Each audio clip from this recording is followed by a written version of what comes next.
Let me tell you about a 71-year-old retired engineer named Gregory Caldwell. This is a story about what happens when you underestimate your elders, and how that can be the last and most expensive mistake you ever make. You see, his own kids, Leo and his wife Sabrina, had him committed. They said he had dementia, but as he put it, they thought they were checking him into a prison. What they didn't know is that they were actually checking him into his next boardroom. So, how did it all go down? It started with something as simple as a family dinner. Leo and Sabrina invited Gregory over, and they were laying it on thick, that kind of fake sweetness that just makes your skin crawl. This wasn't a family dinner. It was an ambush, plain and simple. And right here, this was their biggest mistake, a massive miscalculation. See, his kids saw exactly what Gregory and his late wife Alice had spent years making sure they saw. An old car, faded shirts, a quiet, simple life. They saw a frail old man, a burden. They had absolutely no idea his meager pension was just play money from a fortune he'd built designing earthquake-proof bridges and making killer investments. So to build their case, they just made stuff up. A whole list of lies. Sabrina swore he left the gas stove on. The thing is, the house had been all electric since 1985. Leo claimed his dad got hopelessly lost driving after Leo himself gave him bogus directions. They even started stealing his mail so it looked like he was forgetting to pay his bills. I mean, it wasn't just cold-blooded, it was sloppy. And the cherry on top of this whole scheme? A guy named Dr. Shaw. They called him a family consultant, but really, he was just a hired gun. He came in, listened to their made-up stories, and without a single medical test, no MRI, no cognitive exam, nothing, he delivered the diagnosis, the death sentence. And with that fake diagnosis in hand, an ambulance was literally already on its way. This wasn't some concerned intervention, it was an extraction. Gregory was trapped, completely betrayed, and on his way to his new prison, a place called Golden Valley. Golden Valley, what a joke of a name. It wasn't a home, it was a warehouse for people waiting to die. The moment Gregory walked through those doors, he was just hit with this smell. You know the one, antiseptic, boiled cabbage, and something worse. This is where they expected him to just give up and fade away. So, as an orderly is taking his stuff, Gregory holds on to one thing, an old 1884 Morgan silver dollar his wife had given him.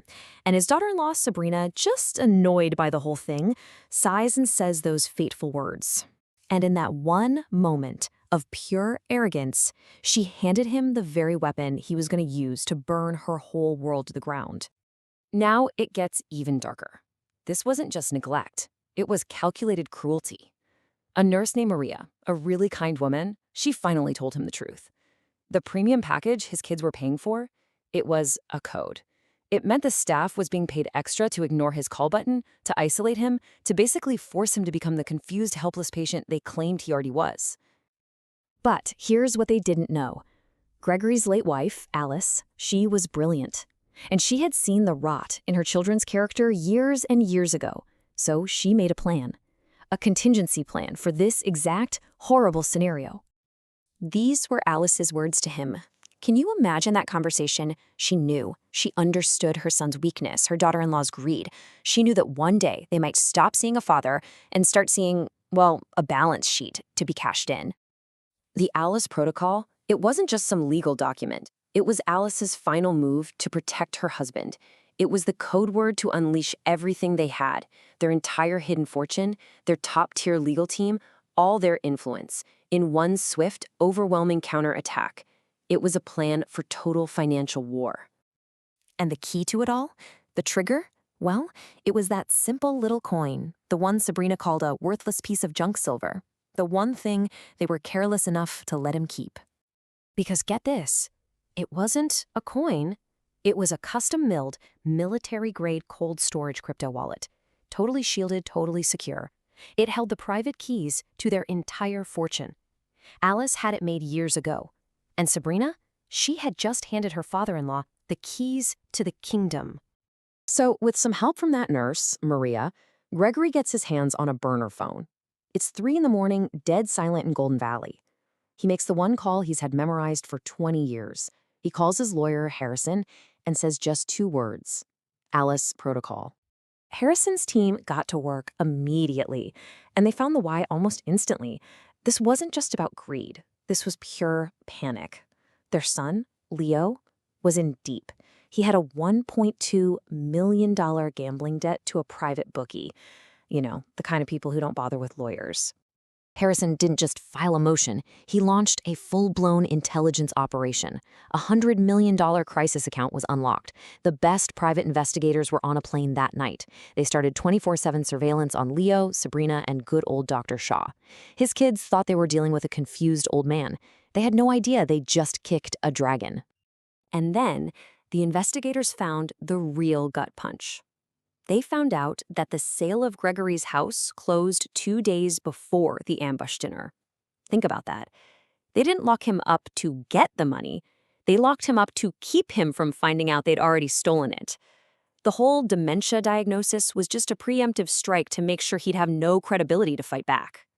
Okay, so now armed with the whole ugly truth, Gregory and Harrison set the trap. Turns out, the parent company that owned Golden Valley was drowning in debt. And through some old companies Alice had invested in decades ago, Gregory discovered he was one of their largest silent shareholders. He was their boss, so he decided he wasn't going to sue them. He was going to buy them. Just a few days later, Leo and Sabrina roll up for their weekly visit, to make sure Dad's still out of the way. But when they walk in, everything is different. The awful smell is gone, replaced by fresh lilies. The flickering fluorescent lights are gone, replaced by warm lamps. That was their first clue that the game had changed, and they'd already lost. And there, sitting at a brand new mahogany reception desk, is Maria, the kind nurse. Only now, she's the executive director. When Leo and Sabrina ask to see their father, she calmly types on her computer, looks up, and delivers the final, soul-crushing checkmate. He's not a patient anymore. He's the owner. The confrontation that followed was short. Faced with a mountain of irrefutable evidence, bank records, surveillance photos, sworn affidavits, it was all over. Leo and Sabrina just crumbled. Gregory had them escorted out, and his lawyer was already on the phone with the district attorney. For Leo, the consequences were severe. He was sentenced to 10 years in a state penitentiary for felony fraud and forgery. Sabrina, because she cooperated, got 3 years probation, but she lost her law license. Forever.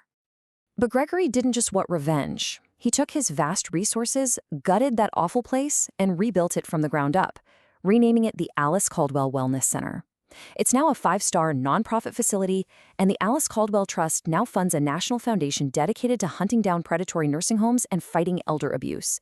He turned his personal pain into a public shield for others. So yeah, Gregory took back control. He didn't just punish his enemies, he used his power to build something good. But it still leaves you with a question, doesn't it? What's the real line between justice and revenge, and is there any wound deeper than a betrayal by your own family?